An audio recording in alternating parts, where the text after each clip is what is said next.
திண்டுக்கல் மாவட்டம் கொசவப்பட்டியில் ஜல்லிக்கட்டு போட்டியை உணவு மற்றும் உணவு வழங்கல் துறை அமைச்சர் சக்கரபாணி தொடக்கி வைத்தார். திண்டுக்கல் மாவட்டம் கொசவப்பட்டியில் புனித அந்தோணியர் ஆலய திருவிழாவையொட்டி ஒவ்வொரு ஆண்டும் ஜல்லிக்கட்டு போட்டி நடைபெறுவது வழக்கம். இந்த ஆண்டிற்கான ஜல்லிக்கட்டு போட்டி இன்று தொடங்கியது.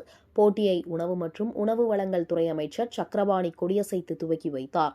அதனைத் தொடர்ந்து உள்ளூர் காளைகளுக்கு மரியாதை செலுத்தப்பட்டு அவிழ்த்துவிடப்பட்டன. அதன் பின்னர் ஒவ்வொரு காளைகளாக வாடிவாசல் வழியாக அவிழ்த்துவிடப்பட்டன. இதில் திண்டுக்கல், கரூர், மதுரை, சிவகங்கை, தேனி, புதுக்கோட்டை உள்ளிட்ட பல்வேறு மாவட்டங்களில் இருந்து 800 காளைகளும் 400 மாடுபிடி வீரர்களும் பங்கேற்க உள்ளனர். காளைகளும் மாடுபிடி வீரர்களுக்கும் மருத்துவ பரிசோதனைக்கு பிறகே ஜல்லிக்கட்டு போட்டியில் பங்கேற்க அனுமதிக்கப்படுகின்றன. போட்டியில் வெற்றி பெறும் காளைகள் மற்றும் மாடுபிடி வீரர்களுக்கு செல்போன், கட்டில், பீரோ, சைக்கிள், டைனிங் டேபிள், வேஷ்டி என பல்வேறு பரிசுகள் வழங்கப்பட உள்ளது. அசம்பாவிதங்களை தவிர்க்கும் வகையில் டிஎஸ்பி தலைமையிலான 350க்கும் மேற்பட்ட காவல்துறையினர் பாதுகாப்பு பணியில் ஈடுபடுத்தப்பட்டுள்ளனர்.